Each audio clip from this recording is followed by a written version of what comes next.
Welcome in, everyone. We're here to deliver the latest news in Alabama spring practice, but more importantly, what's happening in the spring scrimmage. Number 2 happened. We have a lot to report, and y'all are hungry for the right news, and we have all the right news with all the right positions. And here to help me are some superstars on my network. We got Jonathan Lewis, who's definitely one of the hardest working men on this network, along with probably the hardest working man on the network. And that's one Stephen M. Smith, our senior analyst, who gives us relevancy. We are 1 week away from A-Day, the culmination of everything. Yes, folks, it's modified. We get that. It's not what we're accustomed to, but we can't complain too much, right? We get to have our little bit of college football fix to tide us over for the next few months. And the fall starts, and we're ready to go. Let's get right into it, folks. We're going to be talking quarterback first and foremost. It comes as no surprise. We've been reporting it for about a week or so now that Ty Simpson is arguably the undisputed starter of the offense. He is the ring general. He is the one who is making strides, and he has claimed this as his offense. People are responding. He had a huge first scrimmage. Not to be outdone, he had another one, followed up with an amazing scrimmage, a couple of touchdown passes, and we had some guys that contributed to that. We had Lotzeir Brooks doing his thing, had Isaiah Horton doing his thing. These receivers are coming alive, and Ty Simpson is the guy who's calling the shots, and the team is responding because they know this is his squad. And they know that the calls being made are the right ones, not because it's within the language of an NIL contract that supports an acronym called LANK. But we're not going to talk about that. We're going to talk about what's going on now. Ty Simpson. Gentlemen, does it come as any surprise that Ty Simpson continues to take strides and continues to cement himself as the undisputed starter at quarterback? Start us out, Jonathan, then we'll go to Stephen. Me personally, no. Ty Simpson, I expected coming into this spring and everything else through the offseason. He's the veteran guy, right? I said Alabama was in the best position when you think about what Kalen DeBoer has got underneath him right now. You have the long experienced guy that's been there now 3 years with Ty Simpson. You have the 5-star prodigy in Keelon Russell, and then you got transferred over, right? Already knowing the system from Washington. We're talking about Austin Mack. I made this point over and over again talking about, look, Kalen DeBoer cannot miss on this because one of these guys have to step up. One of them has to step up. They have to be the guy. Ty Simpson, in my opinion, last year, from the little bit that I saw, the little bit I've seen in the offseason, he just looked like he was going to take control of this offense. And in all honesty, it's not much of a surprise. And look, the biggest takeaway, in my opinion, for the past couple of weeks is essentially Alabama's weakness to a lot of people last year in the lack of depth in that wide receiver room is now showing out with Lotzeir Brooks, right? With Isaiah Horton and these other guys stepping up. And that's just to name a few. But when you're talking about specifically quarterback, no, Ty Simpson, I definitely expected to be that man. Keelon Russell, I did not expect him to come out and be quarterback number 1 in game 1. Look, if Bryce Young couldn't do it, no offense, right? Because we know the talent he is. But to Keelon and Ty waiting his turn, I'm saying it, the next Mac Jones, he's going to put up big numbers. He's going to be that guy. Absolutely. Stephen, pick it up, man. The energy is high. We're excited about the quarterback. But more importantly, I think the team is excited that Ty is the man. And I think towards the end of the season last year, you saw from a lot of our players on the field that they felt the right man was Ty. But for reasons unknown to the public, Ty wasn't given that opportunity, but now he is, and they're responding in big ways. Talk to me about what Ty Simpson's doing right now and what you're hearing and why this offense is about to take off. Well, Justin, remember, I dropped a video on the network about the leadership council that was named, right? Yeah. Ty Simpson was named to that leadership council. There's a reason why. Mm-hmm. This is a coach's kid. He understands it deeply. I remember when Ty was first recruited to Alabama, 2022, 5-star from Westview High School in Tennessee. Ty Simpson said, as a freshman, when he's first coming in, I'm going to wait my turn. I'm not going to jump ship. I'm going to wait my turn. And at that time, That's cute. That's cool. But now in an NIL era, now, whoa, Ty big for saying that's legendary for saying that. Because now these kids, if you're not Destiny's Child catering to me, I'm two-stepping out of here. Ty doesn't do that. And for Alabama Nation, this is typically how it goes. A guy comes in, he may not pop year one. Okay. He may not pop year two. That's fine. But when he pops, it's beautiful, right? Because we go back, as Jonathan mentioned, Mac Jones, 2019 Iron Bowl. I remember it vividly. Oh, he had 2 pick sixes. Oh, Mac is terrible. Oh, he's no good. Oh, he cost us the Iron Bowl. Yep. What happened the very next year? Mac Daddy goes for 4,500 yards passing, 41 touchdowns, a Heisman finalist in a year where you had the toughest schedule of all time with COVID. 10 SEC games, and you win it all, wire to wire. Here is Ty Simpson in the exact same situation. He has taken complete advantage of it physically, mentally, weight-wise, attributes from the football field. He was named to the leadership council because he gets the hunger of wanting and desiring to win. And everybody's feeding off that. This does not surprise me. Absolutely. And Jonathan, to your point, you mentioned how Kalen DeBoer has to get it right in terms of quarterback. He has to make sure this offense pops, as Steven says. But honestly, I think he's going to welcome the pressure now because he feels that this offense is truly his, and he can make the calls according to how he sees fit. And he has his guys, and they're buying into what he's selling them. How do you feel about that? Am I dead on, or am I kind of off in left field? Adding in one thing, and he has Ryan Grubb. Plain and simple, he has the guy that he initially wanted when he got there. This past season, you saw a lot of gap run versus zone. I think you're going to see a swap with that with Ryan, like you saw at Seattle, just like you saw at Washington. Okay. And yes, I'm sorry for the graphics coming across the screen like that. But no, I think you're going to see a swap in that. I said this when Justice Haynes left and transferred. I said with Ryan Grubbs coming in, I think that would have benefited him more than anything because of the style of runner he is. It's about being patient. But no, I think you're pretty much dead on. And I think Ryan Grubbs, he has a lot to say for that coming in and kind of putting that finishing touch on what this team should have liked last year. And now we see the finishing touches this year with it. Right. To finally add to Jonathan's point, Ryan Grubb's huge. And to keep Nick Sheridan was another ace in the back pocket. To have Nick Sheridan solely coach quarterbacks, he's not an OG offensive coordinator right now. And that's okay. You played the quarterback position in college at Michigan under Lloyd Carr and under Rich Rodriguez.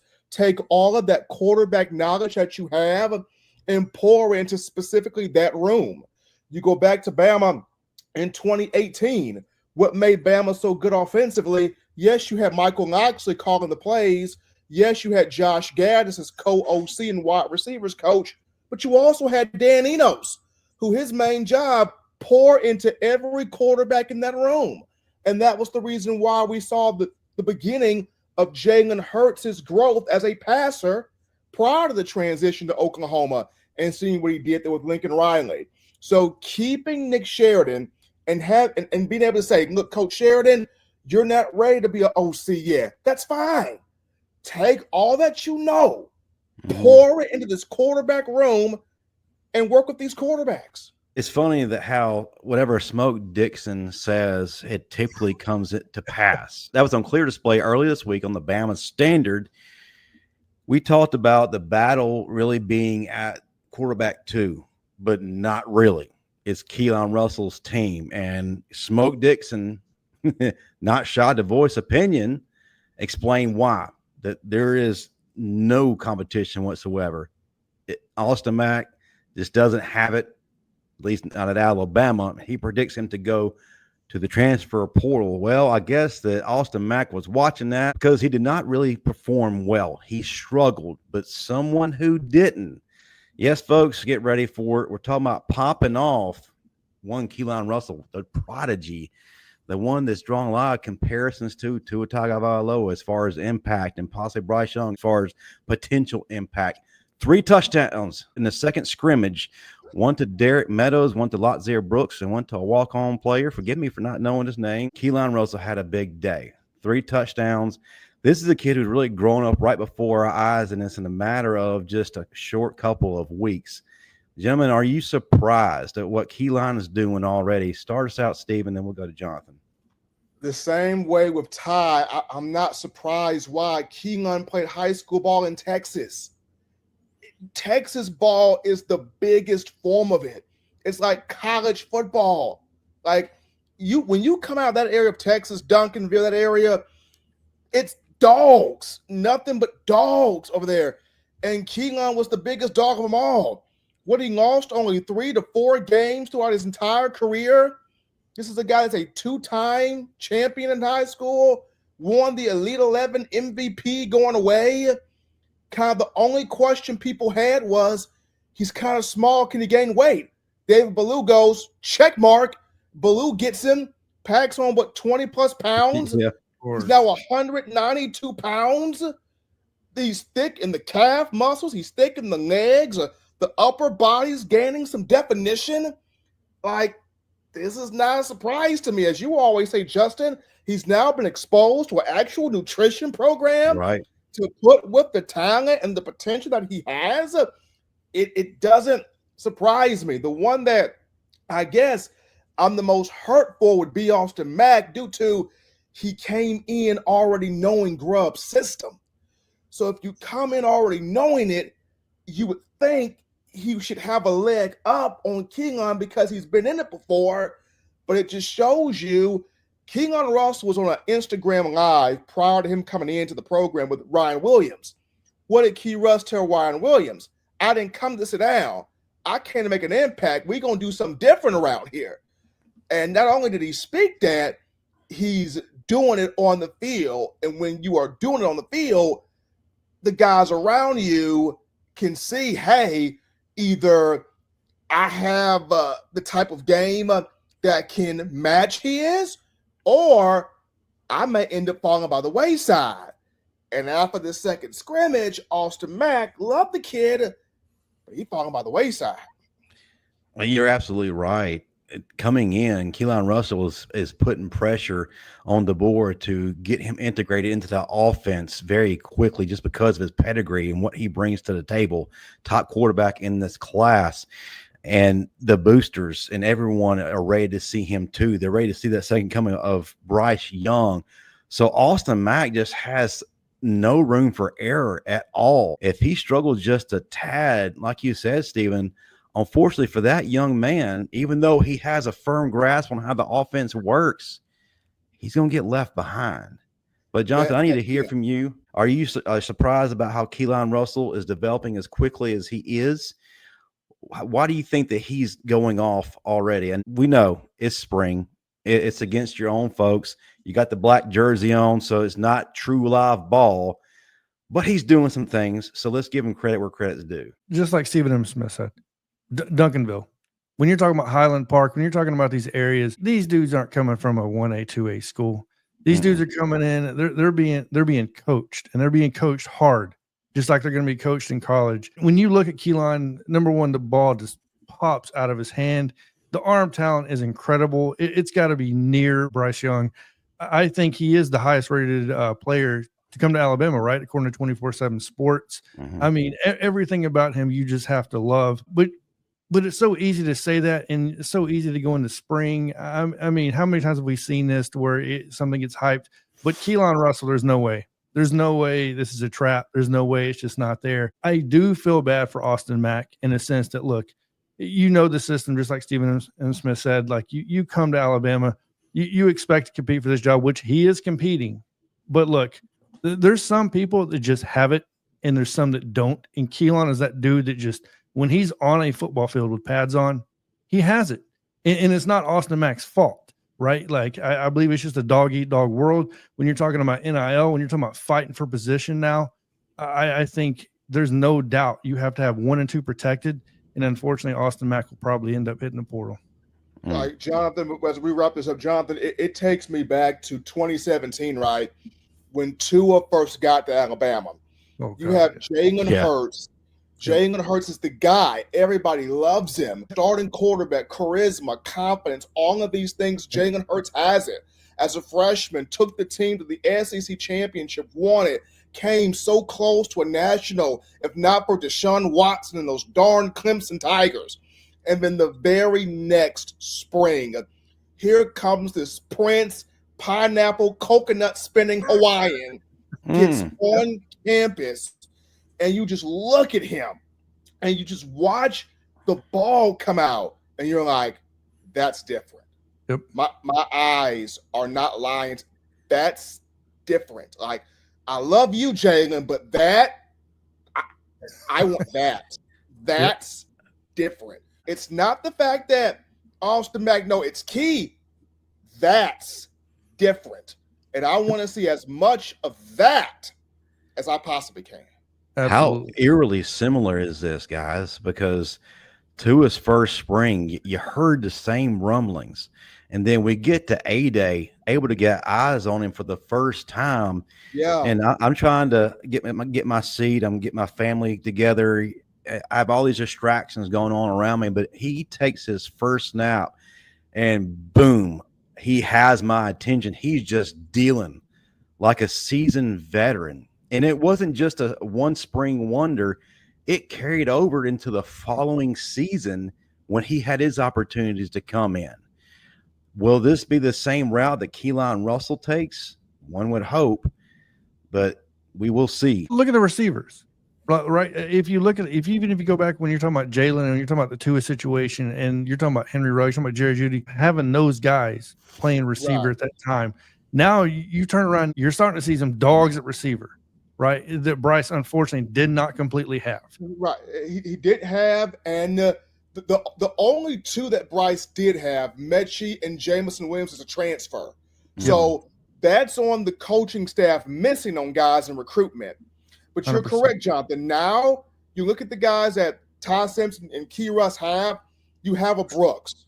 You have a Meadows. You have a Mbakwe. You got a Rico Scott. Like, you got Cole. You got dudes that can fly. They can fly. They can catch the football. They can create separation at any point in the route. They can stack on top of a defensive back. They got a diversified tree. And all you got to do is be the guy at the blackjack table dealing the cards out. When that's what you got to do, you just deal out the cards, it's so much more fun. How easily you help me transition to our next topic. Isaiah Horton, Lotzeir Brooks going crazy.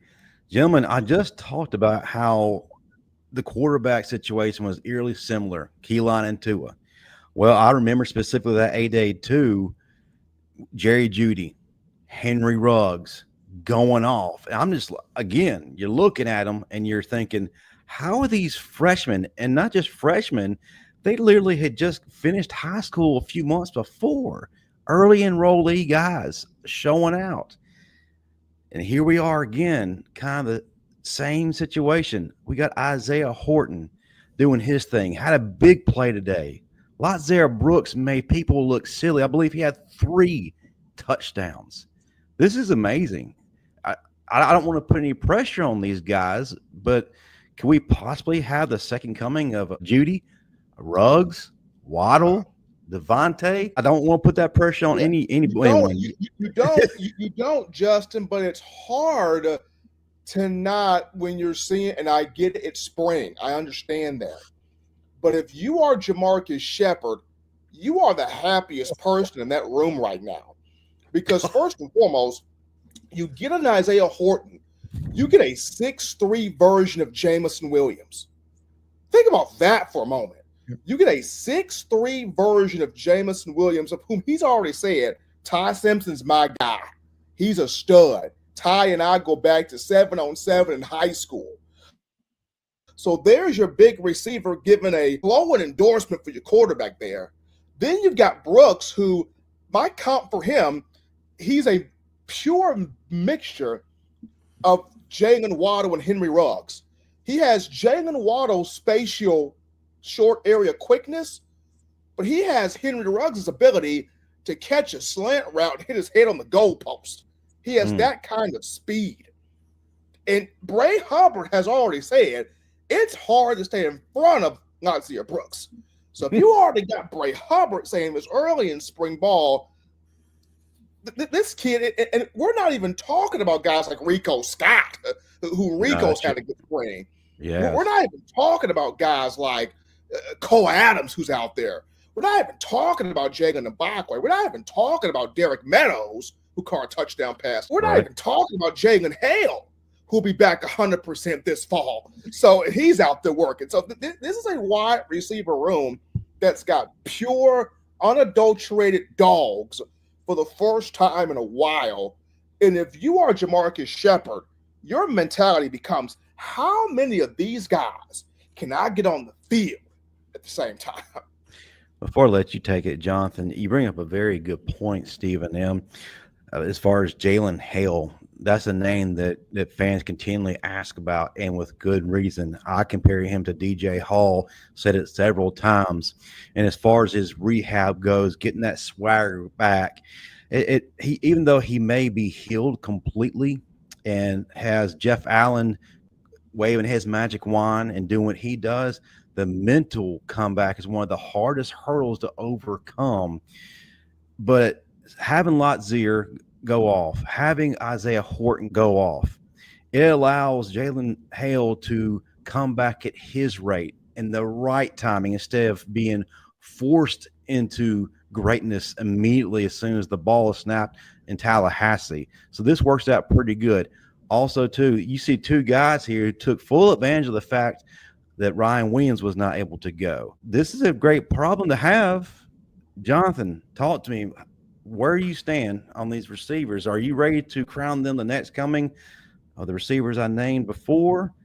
Or do we need to hold off just a bit but still be appreciative of what we're hearing?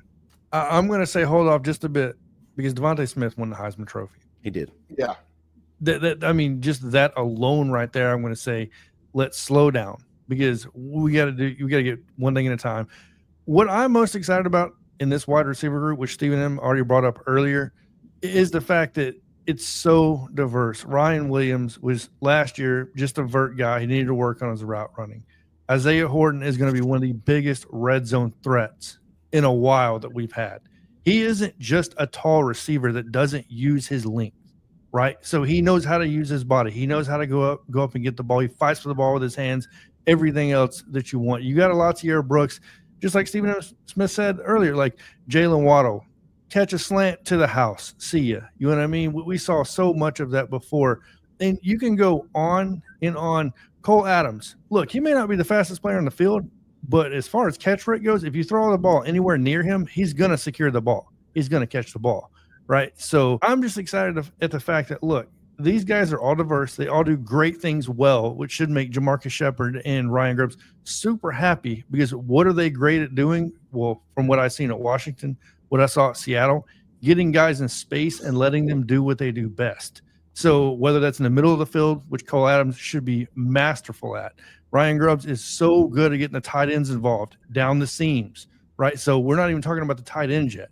So when you add all this together, it's almost like you may see a completely different football team from last year.